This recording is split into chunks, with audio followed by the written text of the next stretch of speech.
Hey guys, this is Aman Mittal welcoming you all to Crack Nuts, an initiative of Prep Nuts. Today we shall be cracking all the essential information that has been launched under Atmanirbhar Bharat Abhiyan 3.0, that is the third tranche released by the Government of India. It emphasizes upon the agriculture and the allied activities. So respecting the time, let's begin this video. Before coming to the topic, मैं आपको बताना चाहता हूं कि prep nuts का एक daily news nuts initiative है जिसमें on daily basis we try to deliver you all the essential news that you must read. और हमारा कवरेज रेस्ट्रिक्टेड नहीं है कि सोर्स से, we include articles from the Hindu, Indian Express and PIB as well. और daily news nuts का objective ये है कि आप लोग खुद से सीख पाए कि कौन सी न्यूज पढ़नी चाहिए, उसे कैसे पढ़ना चाहिए एंड द मोस्ट इंपॉर्टेंट उसे यूज कैसे करना चाहिए। और डेली न्यूज नट्स का एम्फोसिस रहता है एप्लीकेशन पार्ट पे कि आपको यूज कैसे करना है वो न्यूज अपने एग्जामिनेशन में। So please subscribe to our channel and do look forward for the daily news nuts which we give on daily basis. Coming on to the today's topic now,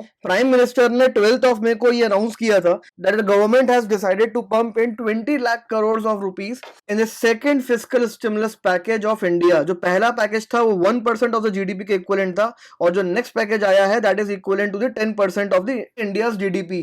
इस announcement के बाद से finance minister of India ने 3 announcements में अलग अलग details दी हैं of the different packages affecting different sectors of the Indian economy. The first tranche impacted the MSME sector, the second tranche impacted the livelihoods of the small traders, businessmen, migrants, and the third tranche emphasizes upon the agriculture and the allied activities. So in her announcement, the finance minister has come out with 11 measures impacting the agriculture and the allied activities. उन 11 में से 8 measures जो हैं वो agriculture infrastructure को improve करने से related हैं और जो 3 measures हैं वो administrative और governance reforms हैं in the field of agriculture sector.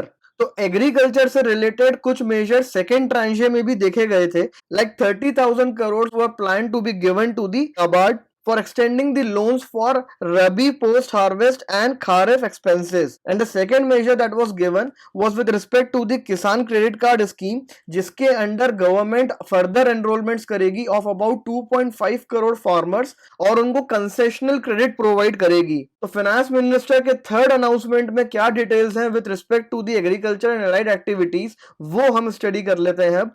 So the first thing that the government has done is to create the agriculture infrastructure fund और इस फंड की वैल्यू होगी near about 1 lakh crore and the finances from this fund would be provided to primary agriculture cooperative societies, FPOs, agriculture entrepreneurs and startups to develop cold storage and other post-harvest management infrastructure related activities. So 1 lakh crore will be financed and managed by the NABARD, that is the National Bank for Agriculture and Rural Development.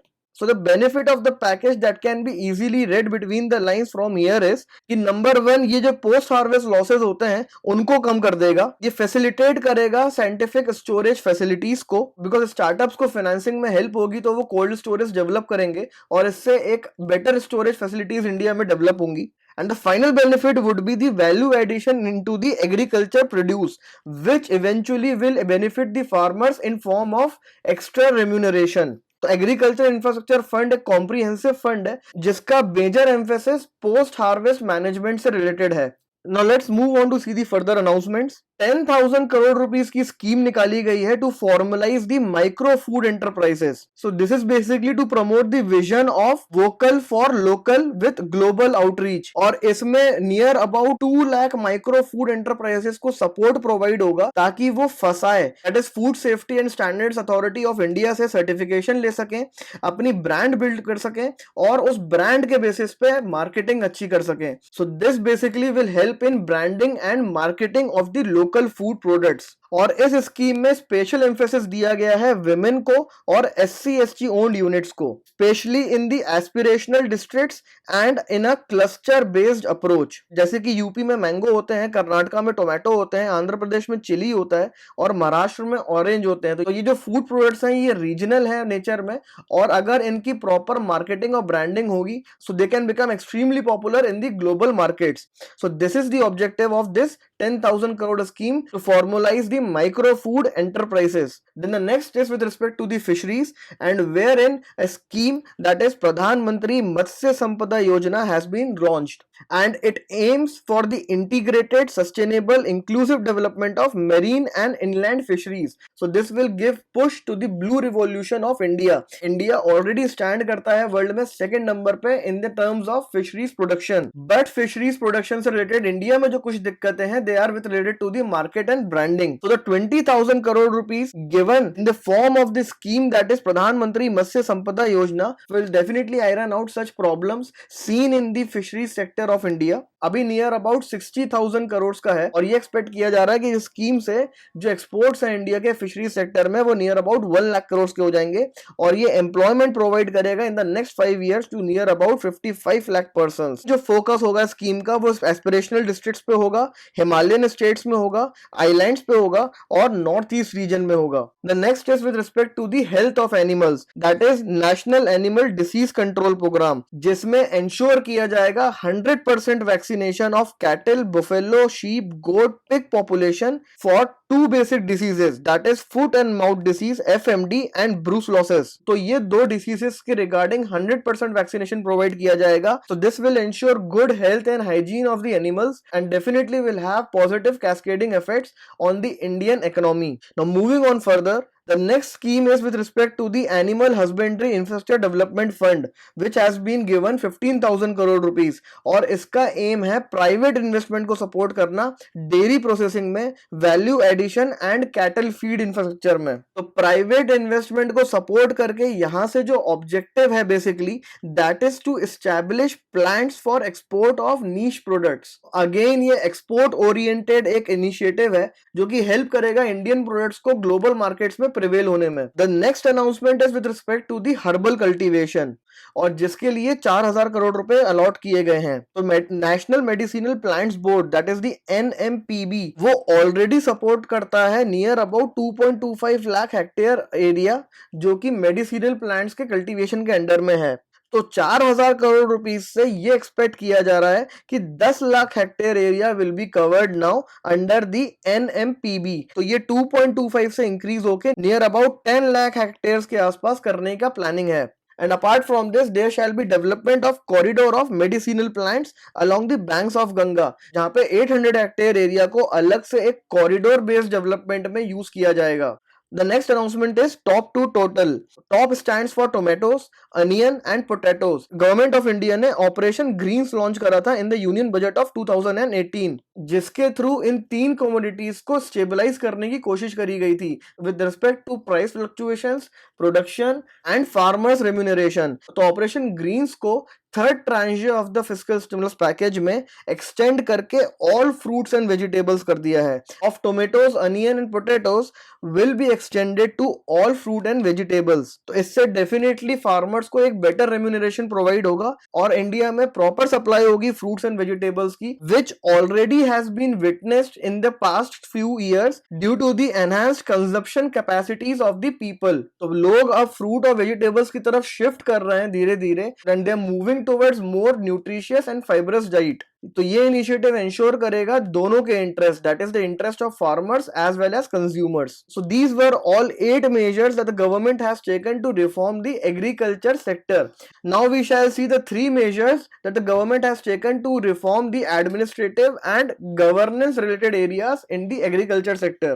So the first measure is to amend the Essential Commodities Act. Essential Commodities Act was enacted in 1955 and it regulates production, supply and distribution of all the essential commodities. तो government किसी भी commodity को essential notify करके इस act में डाल सकती है एंड उसके स्टोरेज रिलेटेड रेस्ट्रिक्शंस लगा सकती है। तो उसके बाद उस कमोडिटी की होर्डिंग नहीं कर सकता है कोई beyond the storage limits as specified by the government. So this act basically ensures these 3 things of all the essential commodities. Recently corona virus के केस में फेस मास्क और सैनिटाइजर्स को भी essential commodities के अंदर नोटिफाई किया गया था। तो बेसिकली ये सप्लाई इंश्योर करता है, बट इसके काफी ज्यादा फॉलोआउट्स भी हैं and the major fallout is with regards to the investment in the storage facilities in India. तो स्टोरेज फैसिलिटीज इंडिया में जो मॉडर्नाइज नहीं हो पाई, उसके पीछे जो बिगेस्ट रीजन है, that is the EC act of 1955. So what government has done now, let's see that. So government has amended the Essential Commodities Act of 1955 and it has removed the stock limits. And now the stock limits shall be imposed under very exceptional circumstances like national calamities, famine and surge in prices. तो जो पहले traders face करते थे problem due to abrupt notification of commodities under the essential commodities act, वो अब define हो गया है थ्रू दीज एक्सेप्शनल सर्कमस्टेंसेस कि ये सर्कमस्टेंसेस के अलावा स्टॉक लिमिट इंपोज नहीं की जाएगी। और जो प्रोसेसर्स हैं और एक्सपोर्टर्स हैं उन पे स्टॉक लिमिट एक्सेप्शनल सर्कमस्टेंसेस में भी इंपोज नहीं करी जाएगी।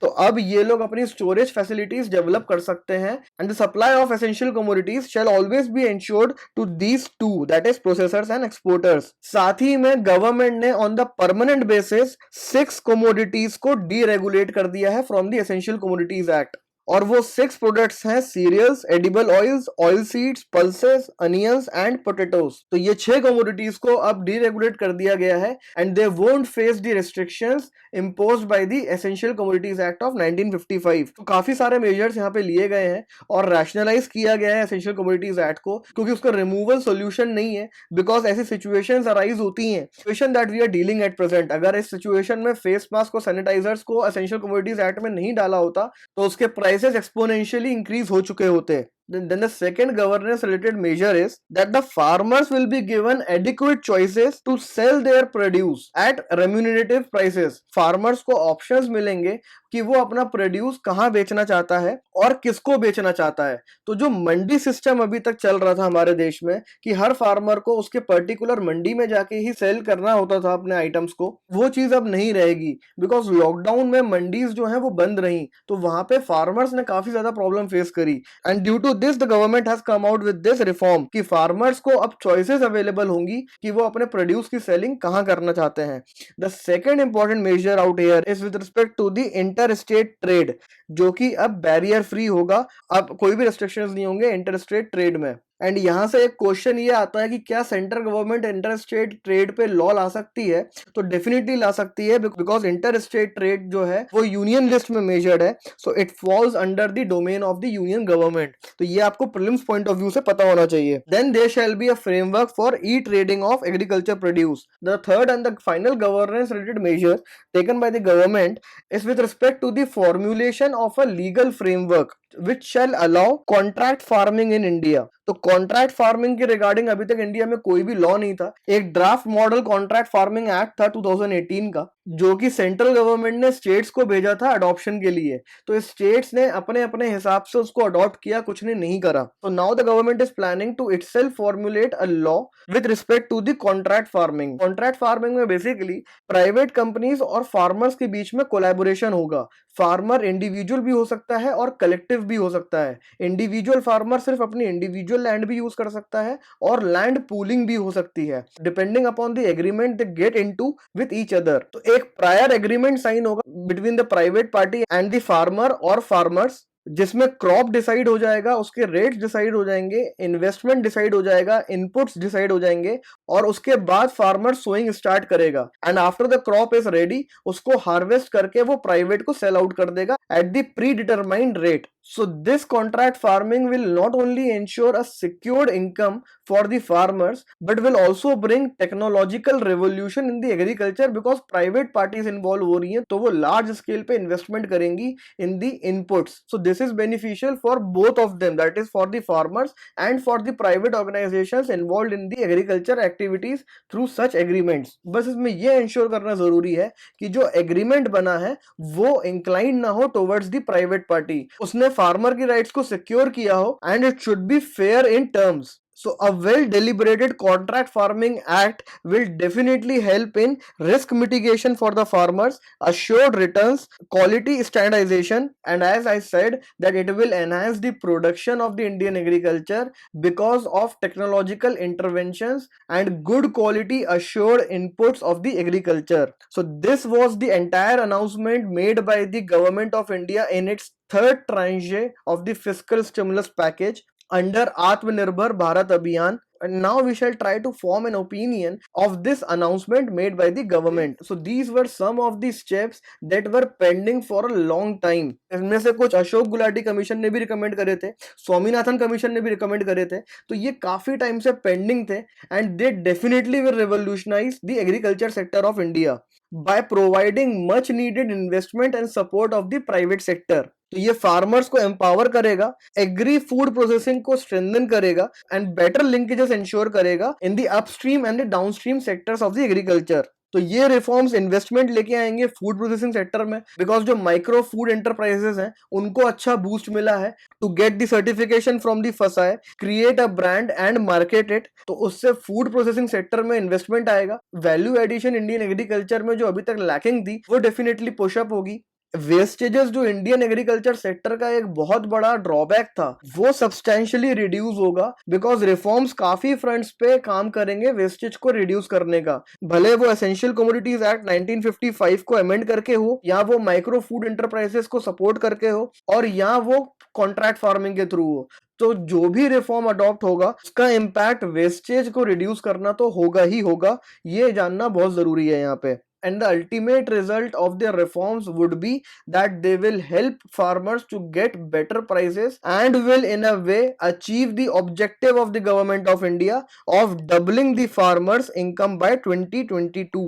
But there has been criticism as well of the entire announcement made here. And that is with regards to the lack of immediate support. अभी इमीडिएट सपोर्ट की जरूरत थी farmers को, उसके रिगार्डिंग कुछ भी मेंशन नहीं है पूरे अनाउंसमेंट में. The entire announcement is kind of a budgetary announcement जो कि विजनरी होता है और लॉन्ग टर्म इंपैक्ट्स के साथ अनाउंस किया जाता है. तो सिमिलरली ये अनाउंसमेंट्स हैं और इस वक्त शॉर्ट टर्म मेजर्स की जरूरत थी जिनका इंपैक्ट इमीडिएट इफेक्ट में देखा जाए, वो यहाँ पे मिसिंग है. So the final wordings would be that these reforms were awaited for a long time and will definitely give a thrust to the Indian agriculture sector, but these are futuristic in approach and their impact on the farmers which are facing distress would not be significant. So that was all in this video of Atmanirbhar Bharat Abhiyan 3.0. We hope we have cracked it right. Watch our daily news nuts to smartly tackle current affairs. We expect you to post your comments, suggestions, queries in the comment section below. Keep learning. Thank you.